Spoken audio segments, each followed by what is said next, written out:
Eu gostaria de usar a ideia, portanto, de evidências para mostrar que evidência é algo muito interessante dentro da matemática. Deixe-me dar um exemplo simples. Eu gostaria de auxiliá-los a achar números, ou seja, raiz quadrada de números que vão de 1000 até 9.999.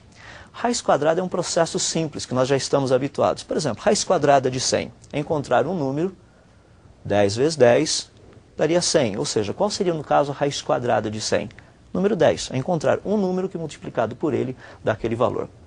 Quando eu pego raiz quadrada de 100 é fácil. Raiz quadrada, por exemplo, de 36 é 6. Raiz quadrada de 25 é 5. Então nós temos uma certa facilidade. Mas e se eu pegar um número, por exemplo, 2025? Daí a coisa já fica um pouquinho mais complicada. Deixa eu me dar um exemplo. 2025, raiz quadrada é 45. Deixa-me desenvolver uma técnica com vocês. O que acontece se eu pegar 2025 e dividir bem na metade? Eu tenho 20 e eu tenho 25. Se eu somar 20 mais 25, isso me dá 45, que é exatamente o valor da raiz quadrada de 2025. Não é uma técnica interessante para se encontrar raiz quadrada? Deixa-me dar mais um exemplo. Raiz quadrada de 3025 é 55. Se eu usar a mesma técnica, será que funciona? Deixa-me dividir um número ao meio. 3.025, divido na metade. Eu tenho 30 e 25. Somando os dois, 30 mais 25 dá 55. Muitas pessoas falam, puxa, por que não me ensinaram isso lá na escola? Iria simplificar a minha vida. Deixa-me dar mais um exemplo, porque esses terminam com 5. Um exemplo que termina com 1. 9.801. Raiz quadrada, 99.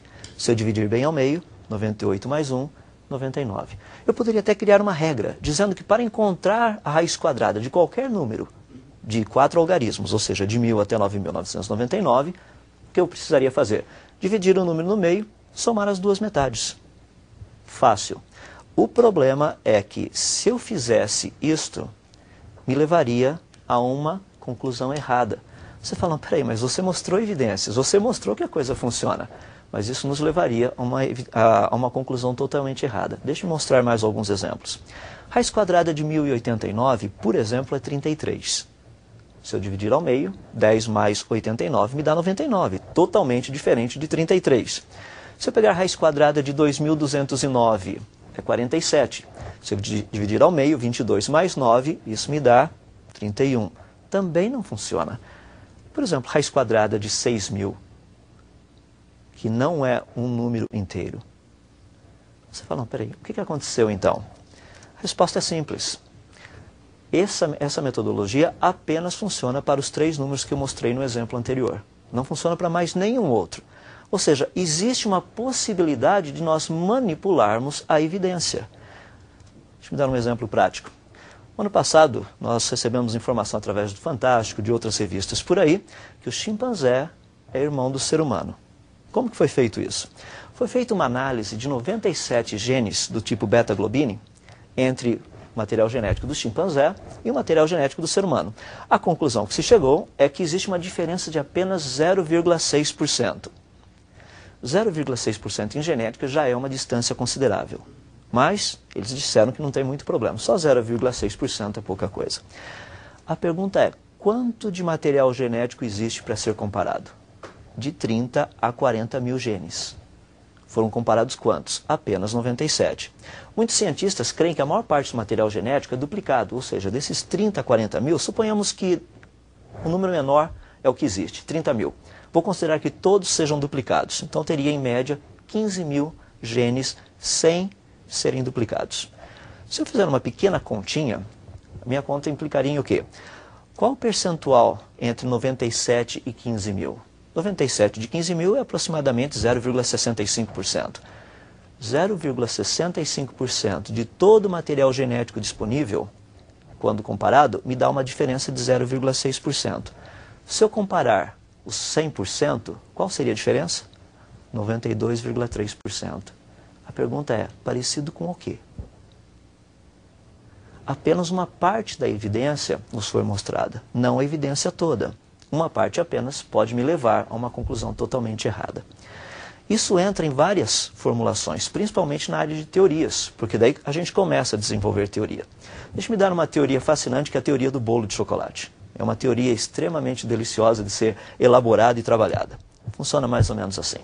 Você chega na sua casa e tem um bolo de chocolate em cima da mesa. A pergunta é, como surgiu o bolo de chocolate?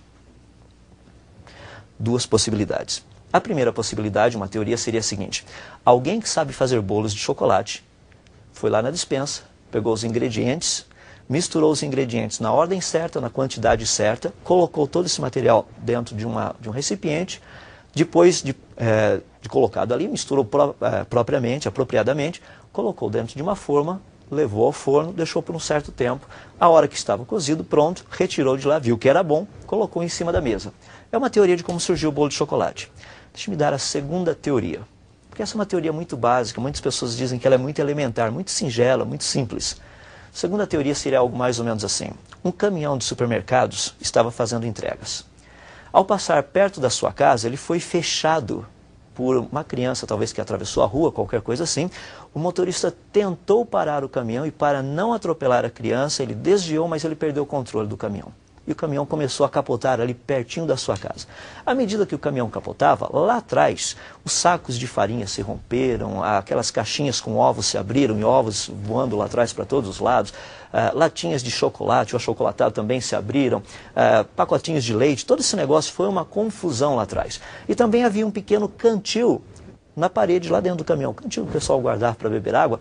Por causa do caminhão estar capotando, ele bateu, esse cantil abriu em duas partes. Um pouco da farinha que estava voando lá atrás caiu dentro desse cantil, um pouco dos ovos caíram ali dentro, um pouco também do açúcar, e aos poucos os ingredientes foram se agrupando nesse pedacinho do cantil, à medida que o caminhão capotava. De repente o caminhão para de capotar, plum, e ele pega fogo, um grande incêndio. O corpo de bombeiros é acionado, chegam lá, apagam todo o incêndio, e no meio dos escombros, o que eles encontram? Um bolo de chocolate. Você olha e fala assim, poxa vida, essa segunda teoria é um pouco difícil de ser acreditada. Verdade. Sabe o que é fascinante? Que um bolo de chocolate, ele tem em média 12 elementos. Uma célula possui mais de 2 milhões. Nós somos informados de que a célula apareceu espontaneamente. O bolo de chocolate nós achamos ridículo. Dá para ter uma ideia quando nós tratamos de teoria? Tanto é que o Dr. Chandra Wickramasinghe disse o seguinte: ao contrário da noção popular de que só o criacionismo se apoia no sobrenatural, o evolucionismo deve também apoiar-se, desde que as probabilidades de formação da vida ao acaso são tão pequenas que exigem um milagre de geração espontânea equivalente ao argumento teológico.